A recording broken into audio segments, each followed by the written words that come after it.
a quorum just by eyeballing it. Hello, everyone. This is Charlie Zally. I'm chair of the Met Council, and this is the Metropolitan Council meeting this December 22nd, 2021, a sunny afternoon where the sun will set in 30 minutes, which is a few seconds more sunlight than yesterday.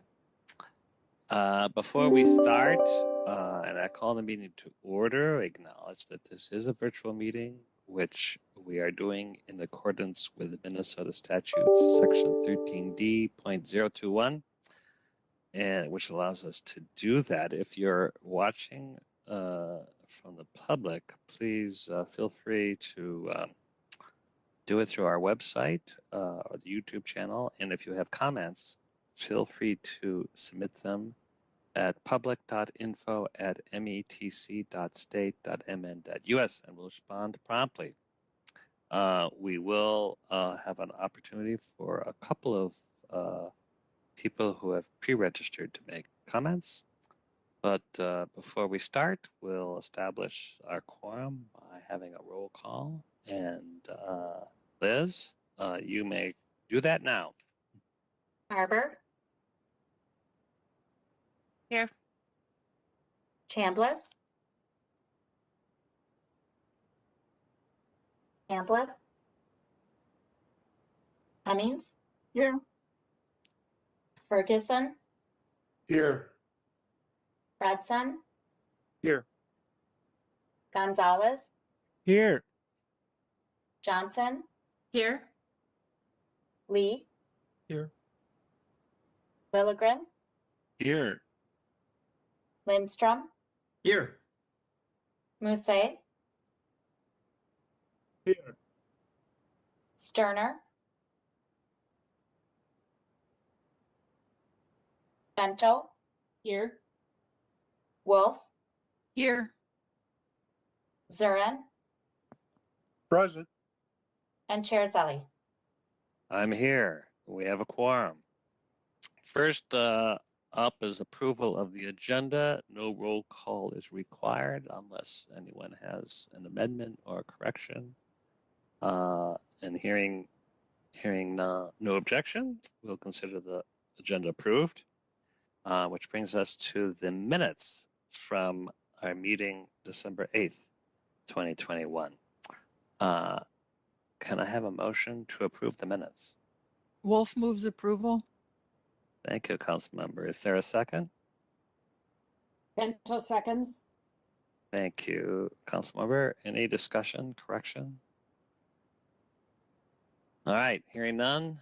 Liz, please call the roll. Barber. Aye. Cummings. Aye. Ferguson. Aye. Fredson. Aye. Gonzalez. Aye. Johnson. Aye. Lee. Aye. Lilligren. Aye. Lindstrom. Aye. Musse. Aye. Sterner. Vento. Aye. Wolf. Aye. Zurin. Aye. And Chair Zelli. Aye. The minutes are approved. Now we're moving to the public invitation.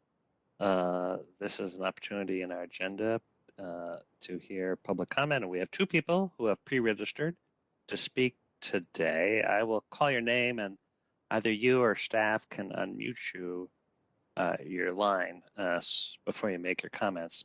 You'll have approximately 3 minutes, and when you're finished, we ask that you leave the meeting and follow the rest of the discussion through the YouTube channel or access through the Met Council website. So first up is, and I see you're here, Jane Friedman. Go ahead, Jane. Hi, my name's Jane Friedman. I live at 4455 Harbor Place Drive in Shoreview. And this is new business related to the 2040 Shoreview Comprehensive Plan that is on your agenda today. And it's about events that have happened since the December 16th committee meeting, the Community Development Committee meeting. The residents of Shoreview have been relying on the 2040 Comprehensive Plan on the city's website since 2018. We just found out on Friday that the plan has not yet been approved by the Met Council. Furthermore, we learned that the city has been tweaking the plan for years. We didn't weigh in at the council at the committee meeting on December 6th because we didn't know about it. A resident testified in a city meeting this past fall that she couldn't find the approval of the comp plan in city or Met Council records. The city failed to respond that the comp plan, while last updated in 2018, according to the city's website, has not yet been approved. Tom Simonson, Shoreview's assistant city manager, said on Friday that the city satisfied its public disclosure requirement back in 2018 and that, quote, "we are not aware of any legal requirement by the city to publish notice of the Metropolitan Council's consideration of the plan." Currently, I and hundreds of residents are expressing organized opposition to a 6-story, 268-unit market rate apartment building, part of a PUD proposed for the shores of Snail Lake, a small public lake with fragile bluffs already struggling with overuse and milfoil infestation. Almost 2,000 people have signed our petition so far to limit the development proposal to a residential product, which will result in far less negative impact to this lake and the surrounding environment. We are not opposed to big development, but this is the wrong spot for it. According to a city document about the application process for a PUD, if the proposal complies with the comprehensive plan, the city may vary from its development code. Therefore, the comprehensive plan is very important in regards to the project we oppose. We see on a map in the documentation attached to this meeting agenda, it's map 4.3, that the future land use for the property is changing from institutional to medium density neighborhood. This same map on the city's website shows its future use as institutional. We wonder what other changes have been made in the past 3 years that may also affect the way in which we express our views to the city. I respectfully request that you table item 6.E.1 of this agenda until such time as the city can inform Shoreview residents of the changes and receive their feedback. Thank you. Thank you, Jane. Next up, we have pre-registered Joanne Toth, and I see that you're here. Go ahead and unmute, and love to hear your comments. Good afternoon. My name is Joanne Toth. I live at 4255 Snail Lake Boulevard in Shoreview, Minnesota. This is my first time testifying before the Met Council. I understand I need to be brief, and I will certainly try to do it before the sun sets. With that in mind, I'm here largely to echo what Jane Friedman had just said. And the point that we're trying to make has to do with 3 things. 1 is notice, 2 is opposition, and 3 is mystery documents. Hopefully I've got your attention with that 3rd topic. The notice that we're referring to is you're all familiar with how the comprehensive plans work procedurally and the amendment process. But imagine being the typical taxpayer. It's a very confusing process, to say the least, because 2 avenues have been happening. 1, the city's holding hearings on whether a mammoth apartment building should be built on the shores of a pristine lake without even having a comprehensive plan that's final and effective, and not telling us taxpayers that it's not final and effective. How are they going through these hearings and not telling us key important things? The second avenue of notice that's going on is notice in front of the Met Council. Obviously, when you get to the amendment stage, notices need to come to you. We've not been informed by the City of Shoreview of any of the hearings before Met Council or given an opportunity to join in. So as a result, that leads me to the second topic, which is opposition. There is grandiose opposition, not just to development. We're not opposing any and all development. We're opposing this development where apparently density, a huge apartment, trumps everything else in the state of Minnesota, including clear-cutting trees, destroying wildlife marsh, removing nesting habits of our wildlife. And we want you to know at the last meeting before the Met Council, it was reported there was no opposition to the comprehensive plan. That's flat out not true. There's 450 pages of opposition to the comprehensive plan as it relates to these mammoth developments. There's petitions that have been signed. There's hundreds of people testifying at hearings. There's minutes of those hearings. So now we're up to a stage where there is opposition and you're aware of it. And we leads to the third topic of this mystery document. What we're trying to say is the City of Shoreview has submitted to you what they call an amended plan. On page 52 of 366, there's a map that for the Shoreview Lake area that I'm referring to, just on the north end of the lake, it's taking what was always marked as institutional and it's changing it to medium density residential. I'm not trying to accuse anyone at the city of any underhandedness. I'm just truly trying to understand how a major land use change, like institutional to medium density residential, happens without any public comment. And when you have these glaring issues, what I'm asking for as a remedy is, would it be appropriate to table the City of Shoreview's comprehensive plan amendment at this time and allow for some more feedback before either the Met Council or the city? I'm not sure how it works, but we're certainly open to your suggestions. We're just trying to have a process where there's transparency and all the community comments are considered. Thank you very much for your time. And I see, just for the record, the sun has not yet set. You are very timely. Thank you for your comments.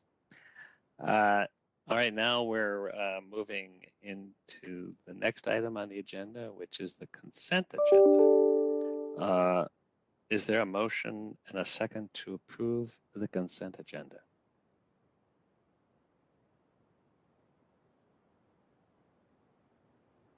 Cummings moves approval. Thank you. Is there a second? Second by Gonzalez. Thank you very much. Any discussion? All right, hearing none. Liz, please call the roll. Barber, Aye. Cummings, Aye. Ferguson, Aye. Hudson, Aye. Gonzalez, Aye. Johnson, Aye. Lee, Aye. Lilligren, Aye. Lindstrom, Aye. Musse, Aye. Vento, Aye. Wolf, Aye. Zurin, Aye. and Sally. Did you get me? Yes, Aye. thank you.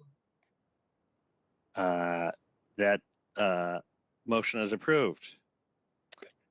Next, we're having reports from the Standing Committee, and on the Community Development Committee has reports on the consent agenda. There are no reports of the Environment Committee, which brings us to the Management Committee. Councilmember Ferguson. Thank you, Mr. Chair. We have one item on the agenda today, and that is business item 2021-344. It is the non-representative plan. The non-rep plan covers approximately 400 employees who are not covered by portions of a collective bargaining agreement. The non-represented plan is reviewed on an annual basis to reflect necessary changes and update compensation. Revision for 2022 salary administration indicates a 2% general increase for the non-represented employees and either a step movement or performance-based increases depending on where the employee sits in the compensation grid. This increase is within the 2022 adopted operating budget and is consistent with the parameters established by the Management Committee for Represented Bargaining Units. Mr. Chair, the proposed action is that I move that the council approve business item 2021-344, the non-represented plan changes effective December 25th, 2021, incorporating the revisions summarized in the business item. Great, thank you. Is there a second to the motion? Johnson seconds. Thank you. Any discussion? All right, hearing none. Liz, please call the roll. Garber, Aye. Cummings, Aye. Ferguson, Aye. Fredson, Aye. Gonzalez, Aye. Johnson, Aye. Lee, Aye. Lilligren, Aye. Lindstrom, Aye. Musse, Aye. Vento, Aye. Wolf, Aye. Zurin, Aye. and Chair Zelli. Aye, that motion is approved. Carries. That brings us to the Transportation Committee. Councilmember Barber. Thank you, Mr. Chair. Mr. Chair, council members, business item number 2021-347 is regarding the approval of the release of the 2022 Regional Solicitation and Highway Safety Improvement Plan applications. Following the award of projects with the 2020 Regional Solicitation, TAB evaluated feedback the regional solicitation process from applicants, scorers, and committee members. Through a series of work group meetings in the first half of 2021, TAB developed changes for the solicitation. Updates included adding a new application category for unique projects, updating the pedestrian safety measure in the roadway applications, and increasing the points for safety in the spot mobility and safety application. The draft regional solicitation and highway safety improvement program applications were approved in September and released for public comment. In November, TAB reviewed the 92 public comments received from 58 commenters. The comments were documented in the public comment report attached to the business item. Major themes within the report are 40 comments were related to the modal funding ranges, with 35 of these comments requesting that investment be shifted away from roadway expansion to investments in transit, bicycle, and pedestrian improvements. 5 of the modal funding comments supported increased investment in roadways.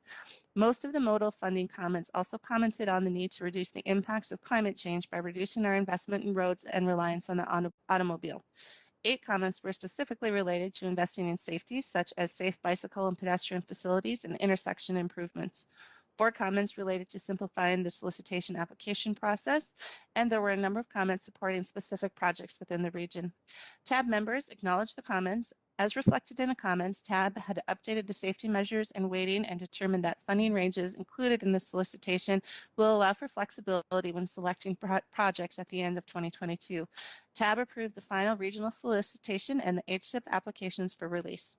Therefore, Mr. Chair, I move that the Metropolitan Council concur with the TAB action to approve the attached regional solicitation package, including the Highway Safety Improvement Program solicitation for the 2026 through 2027 funding and 2024-2025 funding for travel demand management and unique projects, and to release the solicitation.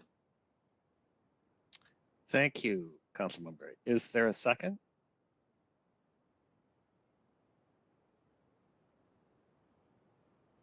Second by Lee. Thank you, Councilmember Lee. Any discussion? Go ahead, Deb. Thank you, Mr. Chair. I just want to really thank all of the members of TAB, all of the different committees that we have, like TAC and TAC funding and programming, and a lot of the people who worked very hard in putting all of this information together, working with the members of TAB and the different organizations that are represented there. So just really want to thank all of the people who participated in this, and especially to all of our staff who really worked very hard, not just in compiling everything, but getting everything organized and in a state for us to review. So big thanks to everybody. Great, thank you. Any other discussion? All right, Liz, please call the roll. Barber, Aye. Cummings, Aye. Ferguson, Aye. Hudson, Aye. Gonzalez, Aye. Johnson, Aye. Lee, Aye. Lilligren, Aye. Lindstrom, Aye. Musse, Aye. Bento, Aye. Wolf, Aye. Zurin, Aye. and Chair Zelli. Aye, that motion carries. And now I believe we are going to the joint report of Environment and Community Development Committees. And is that you, Councilmember Lilligren? Yeah, thanks, Mr. Chair. The following two business items are for comprehensive plans for communities that are connected to the regional wastewater system. So they were heard in both Community Development and Environment Committee. And in both cases, council staff found that the plans conform to regional systems plans and are compatible with the plans of adjacent and affected jurisdictions. The first is the Shoreview 2040 Comprehensive Plan that we heard about earlier. It's item 2021-340 to authorize the 2040 Comprehensive Plan for Shoreview and to approve the Comprehensive Sewer Plan. Mr. Chair, I move that the Metropolitan Council adopt the attached advisory comments and review record and take the following actions. Two recommendations from the Community Development Committee. One is to authorize the City of Shoreview to place its 2040 comprehensive plan to effect. The other is to advise the city to implement the advisory comments in the review record of forecasts. The recommendations from the Environment Committee: one, approve the City of Shoreview's comprehensive sewer plan, and two, require the city to include a reference to the city ordinance that prohibits the discharge of any roof drainage, stormwater, surface water, or groundwater into the municipal sewer system in the final city adopted plan that's submitted to the council.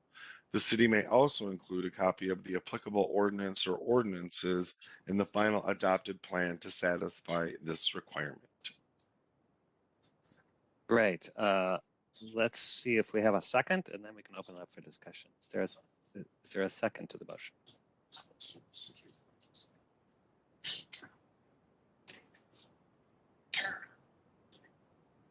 Wolf seconds. All right, thanks, Councilmember Wolf. Any discussion or questions?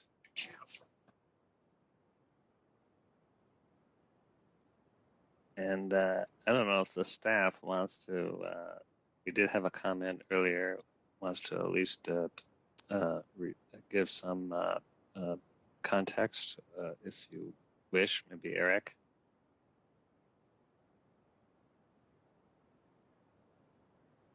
Councilmember Venta. Mr. Chair, at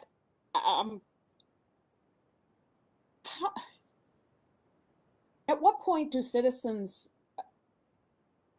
get heard in this kind of a situation? I'm really concerned about the comments we heard prior to this conversation, and I'm really struggling with this, and I know I'm becoming kind of a broken record on it, but this is becoming increasingly difficult.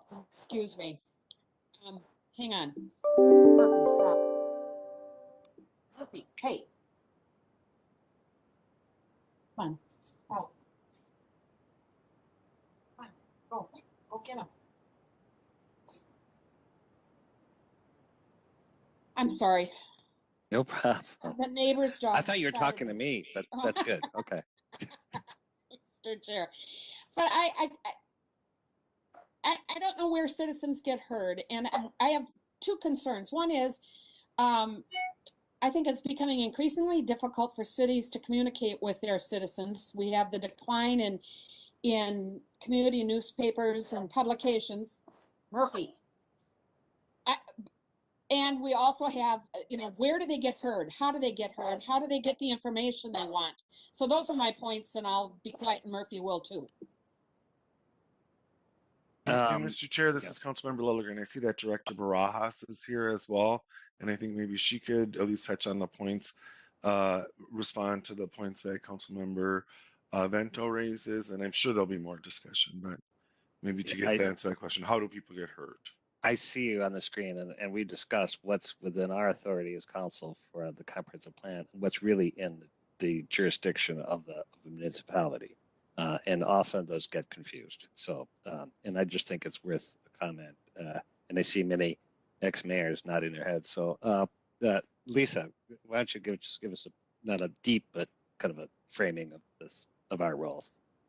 Sure. Thank you, Mr. Chair, council members. Lisa Barajas, Community Development Director at the council. By law, local governments are required to hold at a minimum public hearings on their plans before submitting them to the council for review and authorization. As a reminder, the council doesn't approve comprehensive plans. We do approve the comprehensive sewer plan, but not the overall comprehensive plan. So discussion on whether or not certain properties should be guided a certain way should be happening at the local level, and city councils, town boards and county boards making those decisions for the respective plans before it's sent to us. And they do that after they have a public hearing on the plan, at least one, as is required by law. Local governments may hold more hearings and have more public discussions at their discretion. And then prior to their actual adoption of their plan, after the council's review and comment and authorization of their plan, they must then formally adopt their plan again locally. And they can do that either with another public hearing. That is not required by law, but it can be something that by ordinance or other local rule that they do on their own. So it's at the local level that public comment is taken on, especially individual parcels. By the time it gets to us, we assume that local governments have at least completed, not just assume, but they're required to provide documentation of when they've held their public hearings and what decision they've made, and and they also have to authorize their plan by resolution to be submitted to us as well. I'm happy to answer any other questions, and I know our former mayors on this call also have a lot of experience within their governments as well as how that works. Thank you. Mr. Chair. Judy, go ahead. Thank you, Director Barajas. Really appreciate that. And mailed notice is required. Normally, if there's a planning commission, and again, it's one public hearing required, but many go beyond that. Council members and the mayors get notified when people are happy or not happy or indifferent about something that's happening at the local level.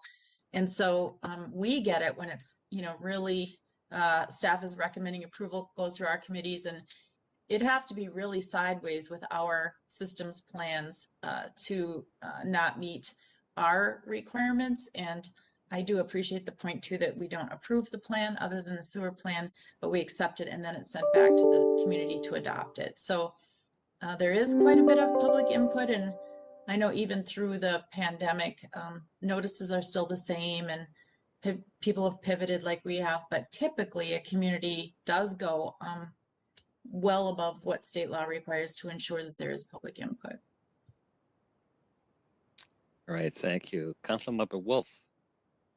Thank you, Mr. Chair. And we did have this conversation a few meetings ago with another city, but the only way we can say no to a comprehensive plan is and send it back. Like we're not approving it, but we can't authorize to say we're not going to authorize it and send it back, would be if it is a substantial departure from regional system plans. And that's a very high bar.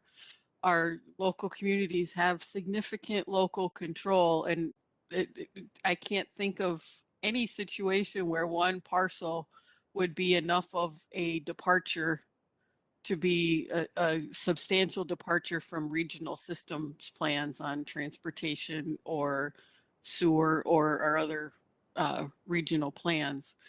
So in answer to the commenters earlier today, the place where you have opportunity is with your city council.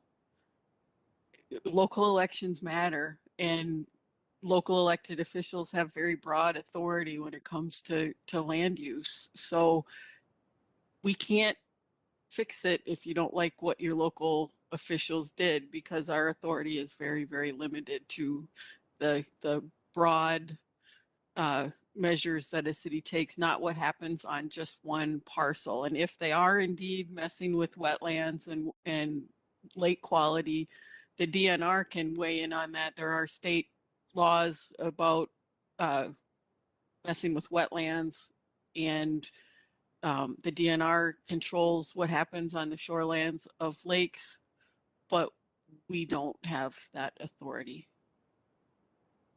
Thank you. Thank you, and thank you for this discussion. Any other comments? All right, Liz, you may call the roll. Harbor, Aye. Cummings, Aye. Ferguson, Aye. Fredson, Aye. Gonzalez, Aye. Johnson, Aye. Lee, Aye. Lilligren, Aye. Lindstrom, Aye. Musse, Aye. Vento, Aye. Wolf, Aye. Zurin, Aye. and Chair Zelli. Aye, that motion carried. Councilmember Vento, do you have a question?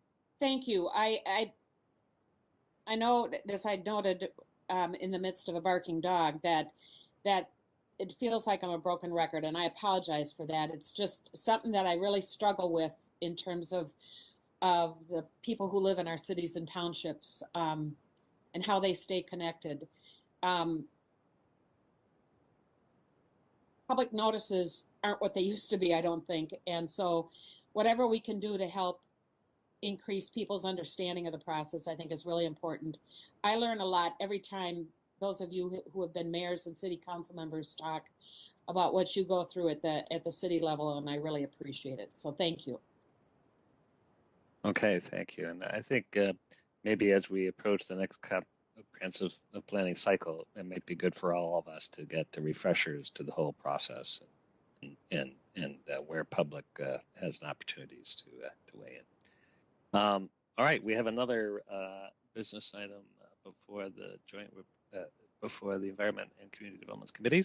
Councilmember Lilligren. Yeah, thanks, Mr. Chair. And before introducing this item, I'll just to kind of wrap up the last conversation. Right now, we are in sort of planning for our 2050 comprehensive plans. And so I'm sure staff is hearing this input.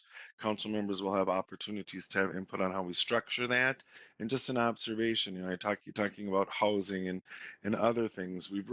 This council seems to really be taking a direction of trying to create toolboxes or other supports for communities, acknowledging the range of resources available across the metro, so that communities, we may have more tools available to do community engagement, to do outreach and things. So with the statutory requirements are the floor, right? That's the minimum. And we'd like to see how we can support our communities in going above that. So I'm glad we had this conversation, very informative. And then our final business item is 2021-341.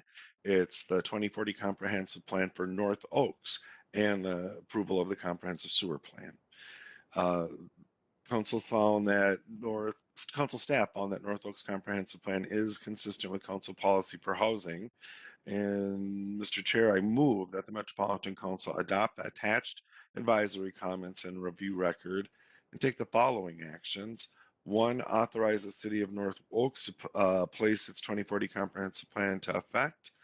2, revise the community designation for the suburban portion of the city to emerging suburban edge. 3, revise the city's forecast upward as shown in tables 1 and 2 of the attached review record. 4, revise the city's affordable housing need allocation for 2021 to 2030 to 68 units. 5, advise the city to correct the affordable housing need allocation in the final plan that is adopted by the city and incorporate the revised local water management plan into the final plan that is adopted by the city and as part of the final plan submittal.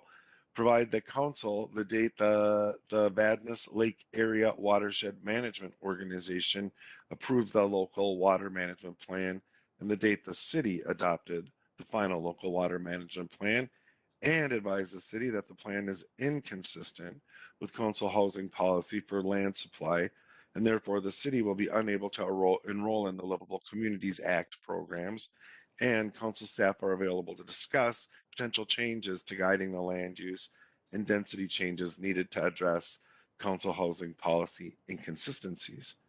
The recommendations from the Environment Committee are to approve the City of North Oaks Comprehensive Sewer Plan and advise the city to first adopt local controls prohibiting the discharge of groundwater and stormwater into the sanitary sewer system, and submit a copy of said ordinance to the council as an amendment to its comprehensive sewer plan, and finally to take any needed future steps to mitigate excess I&I following a council-led planning effort in 2022 or 2023 to monitor the city's wastewater flow for excessive I&I.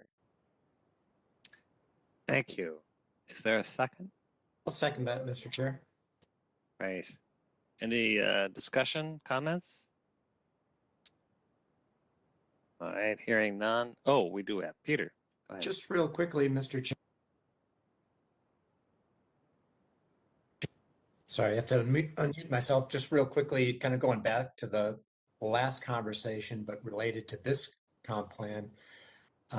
North Oaks, probably the most unique city within our region. And a city that is facing development. And in terms of local elections matter, the development that is being proposed in North Oaks is quite controversial and a big subject of their last election. And if I understand correctly, if memory serves, there was some changeover on the city council. So just hammering home the point that this is really locally driven, local control, and elections do matter. And they did matter in North Oaks.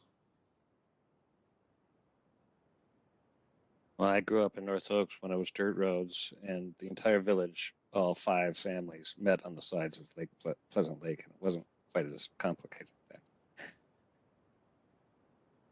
Any other comments, questions? All right, Liz, please call the roll. Barber, Aye. Cummings, Aye. Ferguson, Aye. Hudson, Aye. Gonzalez, Aye. Johnson, Aye. Lee. Aye. Lilligren, Aye. Lindstrom, Aye. Musse, Aye. Vento,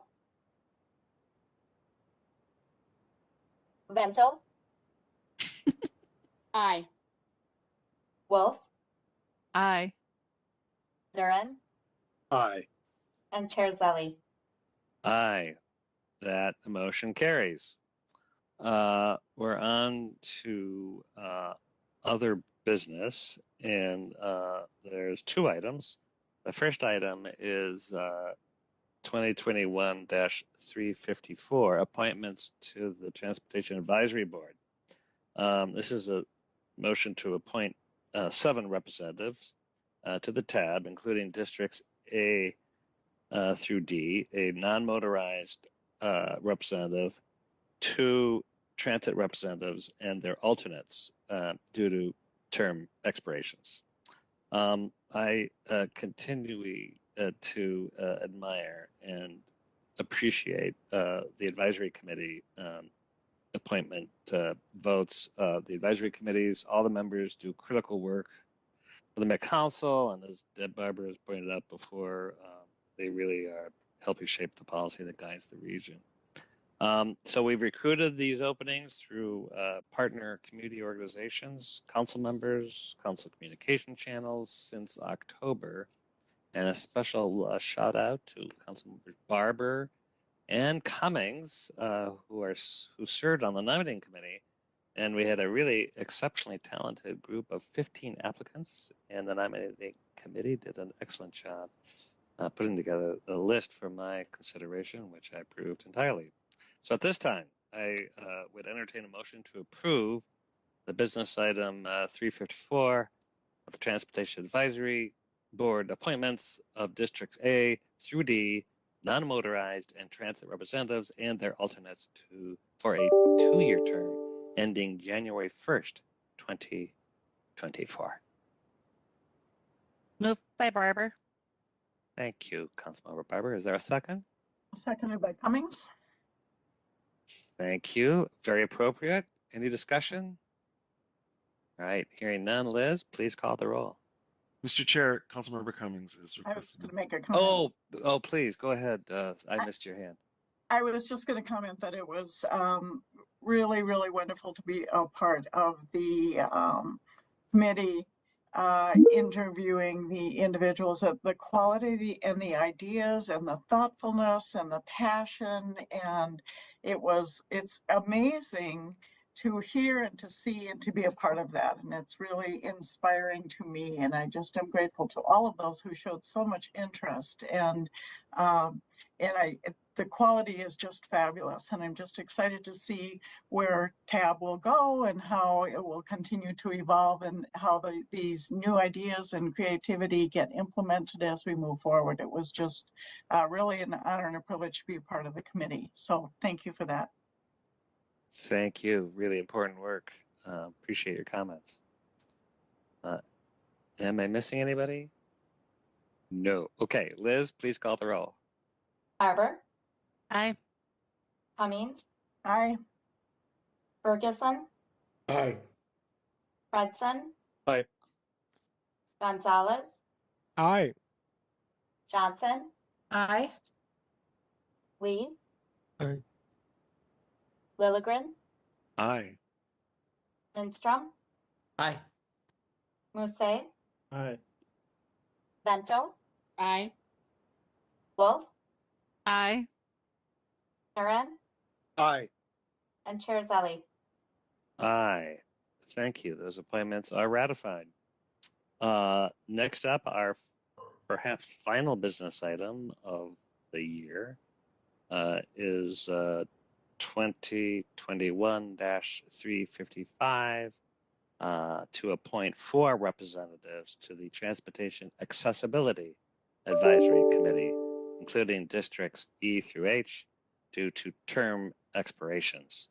And in this case, I want to thank Councilmember Sterner, Councilmember Wolf, and the TAC chair, David Finley, who served as the nominating committee for the TAC appointments. And they also did a lot of hard work and support for this important work for these advisory committees. So this is similar to the TAB. We've been recruiting openings far and wide, and we've really been doing that since October, and we got a very good slate of candidates. So with that, I will entertain a motion to approve business item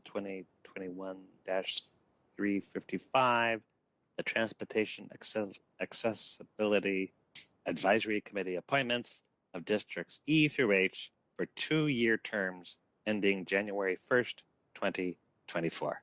Is there a motion? Wolf moves approval. Thank you. And thank you, Councilmember Lee. Any discussion, questions? Wendy. Thank you, Mr. Chair. I would just comment, we had some very, very qualified people that applied, and all of them would have been fantastic in the positions. So I just wanted to comment about that so that the people who weren't selected know that they were all very, very talented and qualified, and we had a tough time making a decision when we had to actually pick one for some of the districts. So Well, I appreciate that comment. As we've heard before, it never ceases to surprise me that we have so much talent and interest in public service during a very difficult time with COVID and these virtual meetings, and yet this is such important work. So that's great to hear. Any other comments, thoughts? All right, Liz, please call the roll. Barber, Aye. Cummings, Aye. Ferguson, Aye. Fredson, Aye. Gonzalez, Aye. Johnson, Aye. Lee, Aye. Lilligren, Aye. Lindstrom, Aye. Musse, Aye. Bento, Aye. Wolf, Aye. Zarin, Aye. and Chair Zelli. Aye, those appointments are ratified. Now we are applying for any council members who wish to have any reports, share any thoughts. Chair, I just have a question, I guess, for some of the more experienced members of our group. So if we are approving plans, as long as they comply with systems, if a city put some kinds of restrictive policies to, let's say, prevent certain communities from forming in their area, are we saying we would need to approve those comprehensive plans and allow those plans to go into place if, let's say, a particular city or county did not want to have a Somali community develop or Hispanic community develop in their area? That's interesting because it might go up against some state laws, but Lisa, do you want to comment? Sure, Mr. Chair, Councilmember Ferguson. We at the council are responsible for ensuring that other state laws are followed as well. And where we see that they are not being followed, it is our responsibility to call that out. I think one example is the State Wild and Scenic River Act. While it's not our responsibility to implement it, when we see that it's not being followed in plans, then we identify that, especially because it involves land use. You can't do that there. You actually have to develop realistic plans within the parameters of existing law. So that's how we would review that and provide that upfront before it even comes to you. Yeah, just, as people have mentioned, obviously elections have consequences, and we're seeing lots of strange things happen around the country where we're trying to take rights away from certain individuals. And if you have the right people elected in a certain area, they could choose to do what they wish. And if we're a rubber stamp, in essence, as long as the system plans, and they could have a proper sewer plan, but choose to do other things that that they might all agree on, right? Yeah, really great question. And Lisa, I appreciate your answer because it kind of gives us also more serious application of our votes. That's not just a rubber stamp, as you say. And Mr. Chair, Yeah, please go ahead. I mean, and again, federal law trumps, the Constitution trumps, and there have been cases where cities were sued and lost. By the Justice Department. Right? Yep. So and that is why most communities have a city attorney sitting right there in the meetings and advising those city council members and the mayor ahead of time on the scope of authority that they have within the decisions they're making. Is it legislative? Is it quasi-judicial?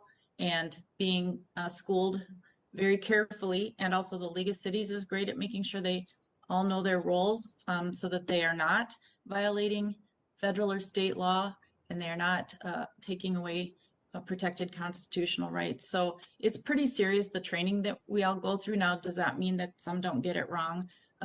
No, but I will also say by the time something really is setting itself up where there's controversy to that extent, lawsuits start showing up, and the council members are getting some very stern warnings as well. So it's in Minnesota, I feel like we have a really strong system, but every now and then, yep, something can happen. But we could always do maybe like Mr. Chair said, a study session on this at some point, and then just get some insights too on what training those local officials do have, that, the very serious nature of their roles. So it's a great question, and we could dig a little more into this someday. Yeah. Keeping our eyes open. Any other thoughts, questions? All right. Mr. Chair, it's Councilmember Wolf. I had my hand up, but you didn't see me. You have a bright light. I missed your hand. Oh, sorry. Yeah. Go ahead. I just wanted to thank Councilmember Johnson for her wise words and add that if cities veer too far from what's legal, they end up losing their insurance through the League of Minnesota Cities, which is a substantial stick to doing something illegal. So I would agree. We don't need to worry too much about that happening in Minnesota. There's just a broader definition of what's legal, it seems like these days, and things that 10 years ago we might have thought was settled law, right? So we don't take it for granted. Yeah. No. Yeah. All right. Any other thoughts? And I'm looking carefully. All right. No. Mary, you're here. Do you have any reports?